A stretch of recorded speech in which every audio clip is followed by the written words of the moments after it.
Those to whom God is not everything are slaves. They may not commit great sins. They may be trying to do what is right. But as long as they serve God, as they like to call it, and do not know him as Father, they are slaves. Good slaves, but slaves. One day in his brief time with us on earth, Jesus had a conversation with Jewish people who had begun to follow him.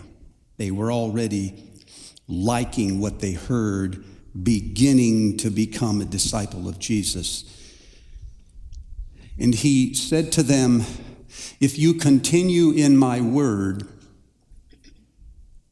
you will know the truth, and the truth will set you free. And these Jews said, wait, we are descendants of Abraham. We have never been slaves to anyone. This is a serious case of selective memory loss. I can think of at least 5 different owners they had. Pharaoh was only the first. We have not been slaves to anyone, they said. What do you mean telling us we will one day be free? And Jesus said, he who sins is a slave to sin. And a slave has no permanent place in the household, but a son has a place there forever. So if the Son will set you free, you'll be free indeed. By now they were a little roiled up and they said, wait a second. Abraham is our father. And you're calling us illegitimate children. And Jesus said, if Abraham were your father, then you would do what Abraham did. But I came telling you the truth, and you tried to kill me. That's not what Abraham did. You're right, he said. You are acting like your father, but it isn't Abraham. Wait, they said, we have but one Father, and that is God himself. Jesus said, but if God were your Father, you would love. I read that this week. A few things came to my mind immediately. And I think they'll help frame the journey from slave to child. One is that it must be possible to be following Jesus, at least initially, and still be a slave. For he said to them who were already following him, if you continue in my word, you will know the truth, and the truth will set you free. 2 is that whatever freedom is and however you get it, it is connected to the truth. When you hear the truth and you soak in the truth, then you become free. So it must be that the degree to which I am still a slave, I do not know the truth in that part of my life. And the degree to which I know the truth, I am finally free in that part of my life. It is truth, not experience, that liberates a person. The third observation is that it must be possible to be a slave and all the while think you're free. For they said, we are not slaves to anyone. And Jesus said, but he who sins is a slave to sin. So it's possible that we could have the wrong definition of slavery or a too small definition, and if we do, we'll think ourselves free when in fact we are still slaves. Another observation was that whatever freedom is and however you get there, the journey begins with Abraham. They said, we are Abraham's descendants, and so we're not slaves. Jesus never argues with them. He says, you're right, Abraham's descendants are not slaves. The problem is, you're not Abraham's descendants. He is not really your father. So you're acting like your father, but your father is an Abraham. What it means to be a descendant of Abraham is not to have his blood, it's to have his beliefs. Abraham believed, and it was credited as righteousness. And last, whatever it is to be free, it involves love. When I am totally free, when I have God as a father, one of the foremost characteristics in my life is it becomes a life of love. Some of us this morning, I think, we have been saved and forgiven by Jesus Christ, but I wonder if we have ever truly learned to love him.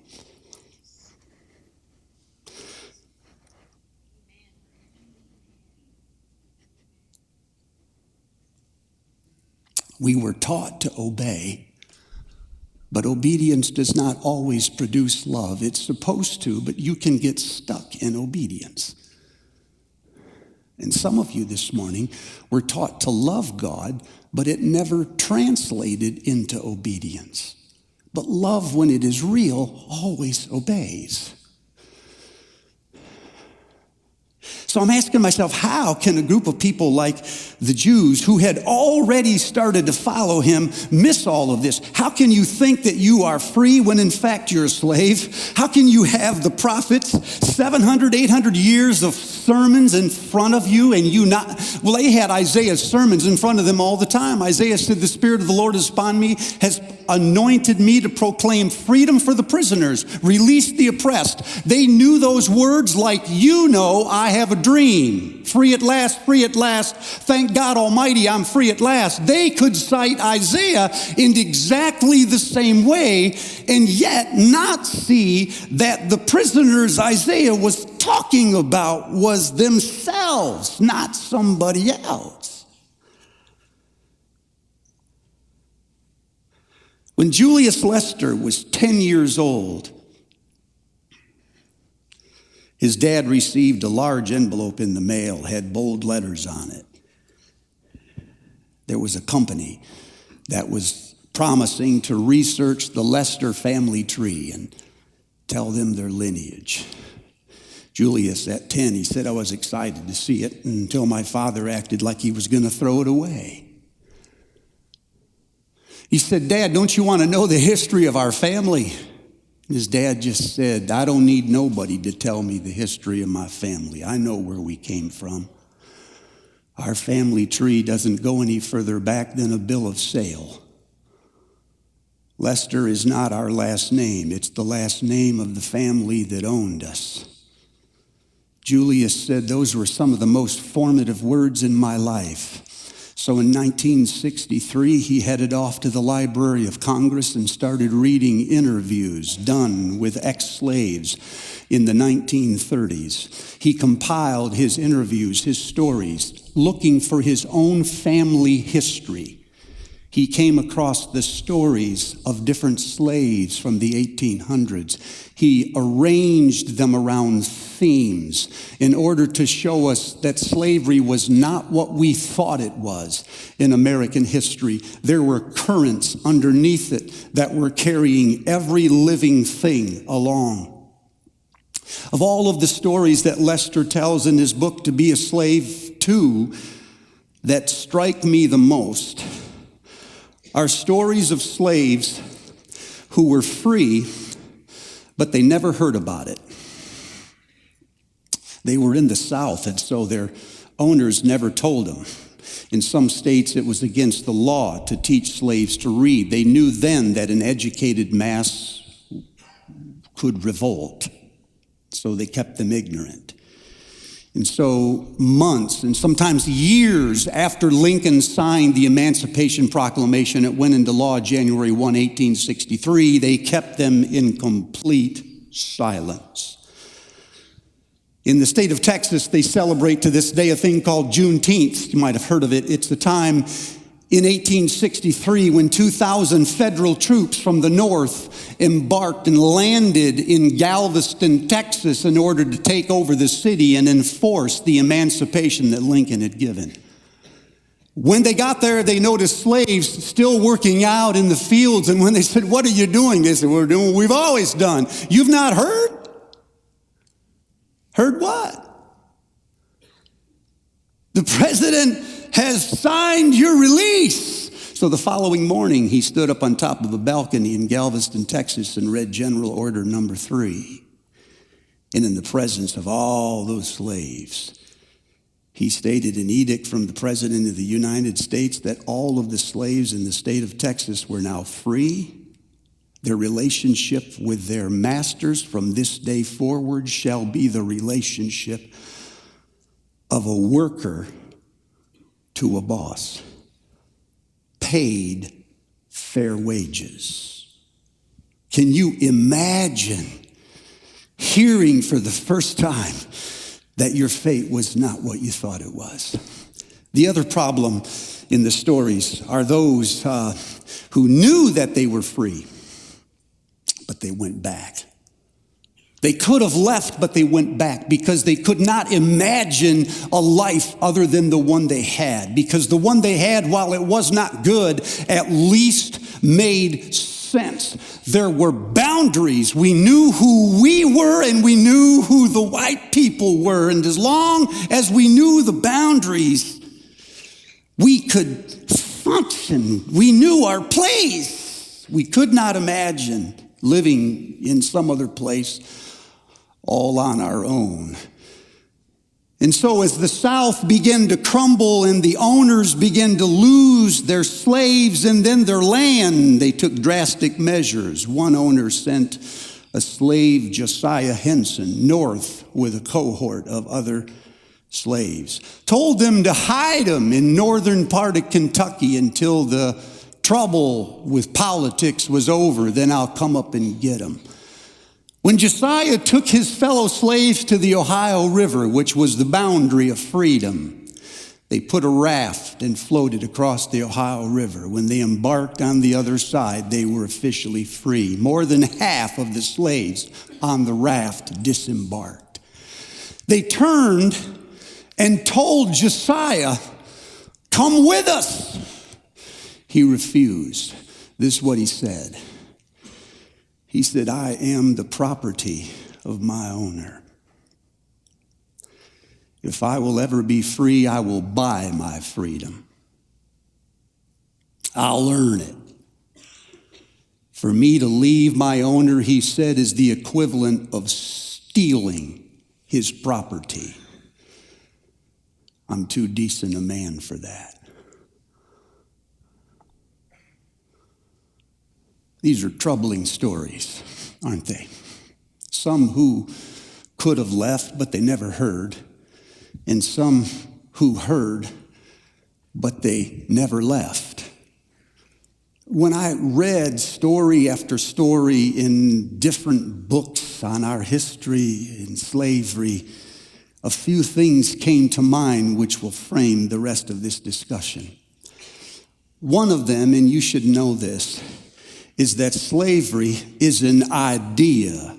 It's a social disease. It is not just a chapter in American history.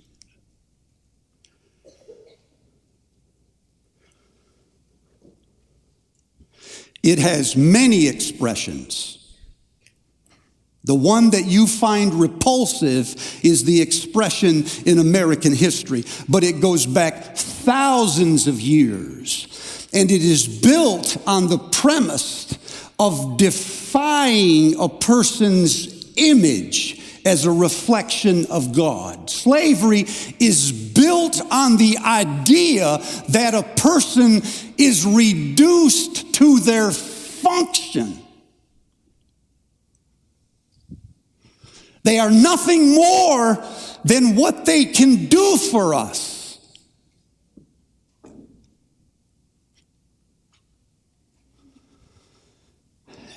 And so slavery is entrenched in whole systems. Good people, mothers, preachers, politicians, bosses, friends are all caught in a current that is pulled by the assumptions of slavery, and the current is so deep and so pervasive in society that everyone you know is pulled in the same current. Everything they say comes from those assumptions. Even when they speak of freedom, they speak of freedom as slaves. Slavery is not chains and shackles. It's boundaries. It's roles. It's your place in the order of things. It's identity. It's power. That's what it is. And so you can have a tremendous amount of freedom inside of your slavery. One story, a guy said, I told my owner, I was too tired to work. Could I retire? I was like, what? You can retire as a slave? Well, it turns out you could. The boss said, sure, you can retire. Just don't tell anybody, or they'll think I'm setting precedents. So you can move around with a lot of autonomy and still function inside of the system of slavery, because everybody you know is caught in the same system. And so the way out of it is not to write a proclamation, and it's not to say a prayer, and it's not to stand up and quote a verse as if it were some kind of bulletproof shield. The way out of slavery is a journey from the deep south to the Ohio River. There's a day when you decide to leave, but you are not there. And the worst thing you can do is declare yourself free when you are still in the thick of slavery. You are lying, and you know you are. It doesn't line up. And so the fourth thing, and then I'll get to preaching, is that even after we are free, we have to go through an unlearning process. You can't just throw these ideas out the upstairs window. You got to coax them down the stairs a step at a time. You got to unlearn some things that has been bred into you by systems and power structures and people that you've trusted. Good people, religious people, people that you love. You have to unlearn some of that.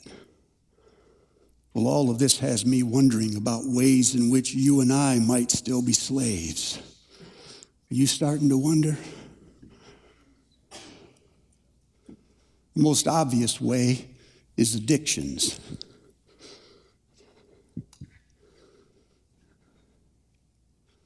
We begin with a series of actions designed to produce happiness or freedom or pleasure or belonging. And pretty soon our behavior becomes so wrapped up in those practices that we no longer have them. They have us. All of a sudden, our free will, that we can do whatever we want, starts to erode our freedom, and it eats away at our dignity. And we can walk around, as we often do, and we can say, I am nobody's slave because I can do anything I want to do. But it's because we have too small a definition of slavery. Slavery is not a shackle. It's control. And just because the thing controlling us doesn't have a face, we can still be caught in it. But there are other ways. Some of us this morning are slaves to success. You thought failure was dangerous. Success will get you killed. What happens is you find a role somewhere in an organization and you succeed. And when you do, the organization discovers it and they start to affirm it. And you would think that would be enough, but it's not. It's like throwing gas on a fire to put it out. All it does is feed it. So you end up running from one accomplishment to the next. And it's because you don't know who you are. Look, man, I love you. But some of us don't know who we are. From the moment we were born, we have been chasing something we thought somebody else wants us to be. They're not even that. And some of you are running after it with all you got. Somewhere in your mind, you've got this image. If I can just get there, then I will have made it. And you're slaves. Because when you get there, it moves. It's gone. Some of us this morning are slaves to approval, affirmation. I don't know how we got that way. Somebody more educated than I can maybe help you figure that out. But I know that we can and often do chase the approval of other people for an entire lifetime. We're waiting for someone to tell us we are beautiful or smart or powerful or better. In the back of our minds, there's a voice that says, you are a nobody and you will always be a nobody until you prove to me you're somebody. The problem is there is nothing that proves it, and you never know who to prove it to. And so you just run around seeking other people's approval. And sometimes you give things to people you should not give them. You talk about yourself incessantly. You will not admit when you are wrong. You cannot say no as easily as you say yes, because you are hoping someday you'll get approval. Those are systems, and they lock you in. And we can say this morning, we have God as a father. We have never been slaves to anyone. And Jesus says there's a different kind of slavery. If you had God as a father, you would do what your father did. And you would love like your father loved. All right. Now it's time to finish with a sermon. The way out of this, I believe, is Abraham. Somewhere in Jesus' conversation with the Jews who had already started to believe in him, he mentioned Abraham, or they did. They said, we are Abraham's father. We've never been slaves of anyone. Jesus said, essentially, you're right. Abraham's descendants are not slaves, only you're not Abraham's descendants. Because if you were, then you would do what Abraham did. What that tells me is that the way out of slavery, however you get there, begins with the life of Abraham. Most of us know that Abraham was an old guy waiting for a son. What we may not know is that while he was waiting for a son, he was on his way to becoming one. From the best of my knowledge, his understanding of God shifted in his lifetime. It started out as a seeker. He came from the land of Ur, of the Chaldeans. That's where they worshiped the moon god. They built the ziggurat. The third story was 75 stairs up, has the temple to the moon god. So they had a clear picture of some kind of deity that just didn't know who he was. And probably like all other deities in Abraham's day, there were many of them, and their identities were wrapped up in humanity. They were humans times 100. And one of them didn't run everything, but there was one, the top of the ziggurat, that must have got Abram's attention. His daddy did the best thing. He left that land, and before he could finish his journey, he died.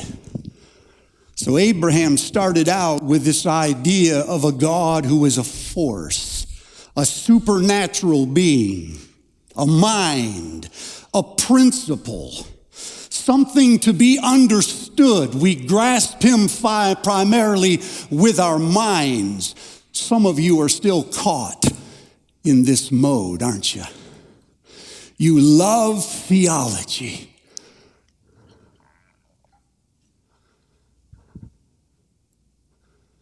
And ideas about God.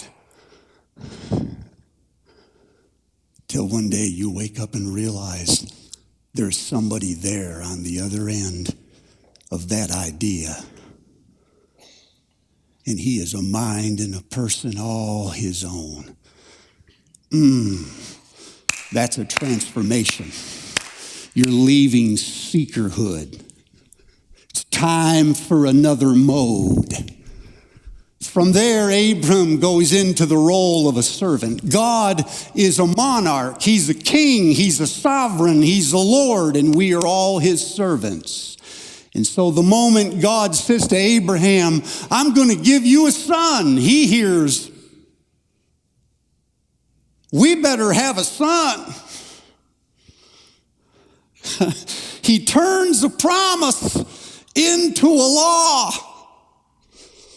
We better get busy and do what God told us he was going to do. This is our job. That's servant language. God says, I will sanctify you. And you hear, I better get sanctified. I will take away that sin. And you hear, I better quit that sin.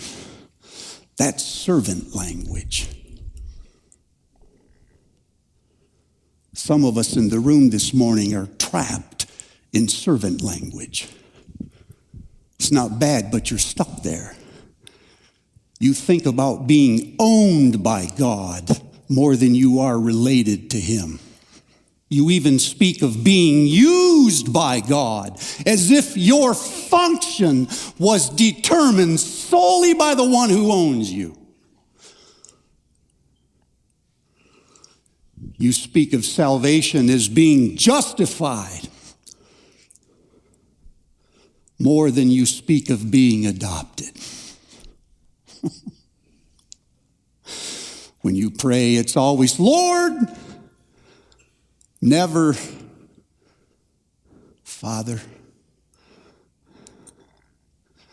You even think of heaven as if it were some eternal, wait for it, reward.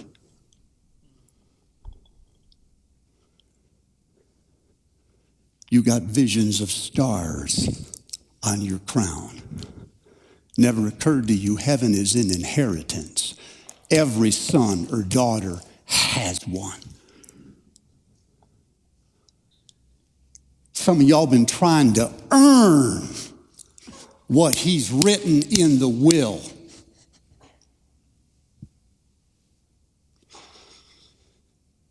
By the end of his life, Abraham leaves the servant and he becomes a son.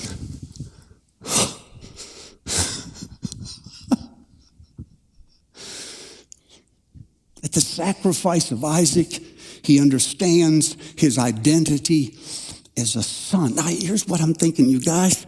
Most of us have moved out of servanthood out of seekerhood into servanthood, and we are stuck in servanthood. We never got on to being sons and daughters of God.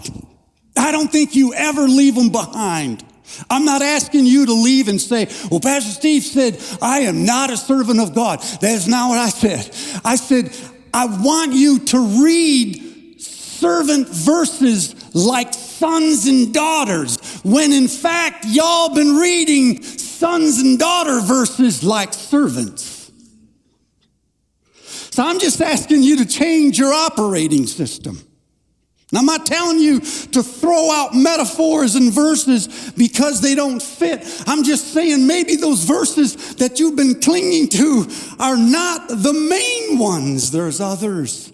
And those are the norm. And the Bible and you and God and your walk with Him as a whole can be explained in far more wonderful terms. Listen, church, there is a reason God calls Himself a Father.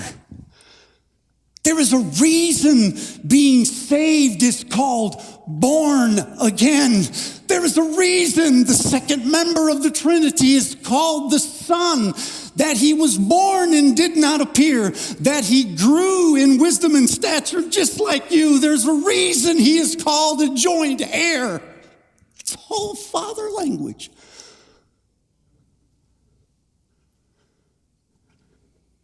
My journey and yours is often personal. It begins with questions. Let me put the questions that have guided me on the screen. What I hope you might do is write them down. I'm not going to hand them to you. And I hope that you might journal on these questions, or that you might have conversations with people in your group, and if that's too large, one or two others.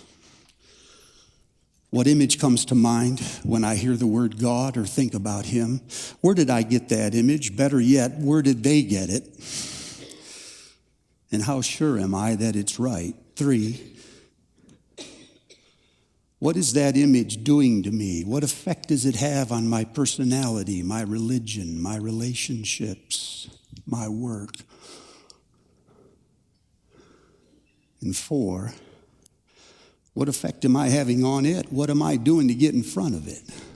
What am I doing to inform it, confront it, lead it? Imagine for a moment that you are gathered like the people in Galveston, Texas.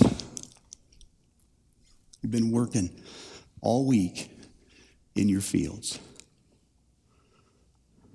Imagine someone comes to a balcony, looks over a sea of faces, and says to you something you can hardly believe. Everything in your being wants to own it, but you can't help but hear it as a slave. So at least this morning, imagine that in these words, God means far more than you ever thought. Would you bow your heads?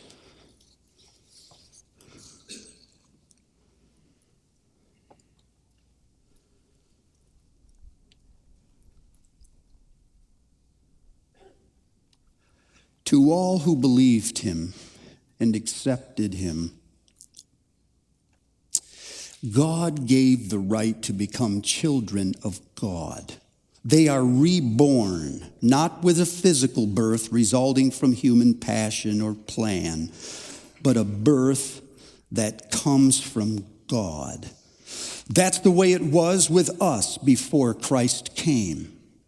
We were like children. We were slaves to the spiritual principles of this world, but when the right time came, God sent His Son, born of a woman subject to law. He sent His Son to buy freedom for us who were slaves so that He could adopt us as His very own children. And because we are His children, God sent the Spirit of His Son into our hearts, prompting us to call out, Father, Father. Now you are no longer a slave, but God's own child. And since you are His child, everything He has belongs to you. What we have received is not the spirit of the world, but the Spirit who is from God, so that we may understand what God has freely given us. Dear friends, we are even now God's children. But he's not yet shown us what we will be when Christ appears. Yet we know that we will be like him, for we will see him as he is. Since then you have this new life, since you are children of God, set your sights on the realities of heaven, where Christ is seated at the right hand of God, and think about things in heaven, not things on earth. For your real life is hidden with Christ in God. And when Christ, who is your life, is revealed, you also will share in his glory.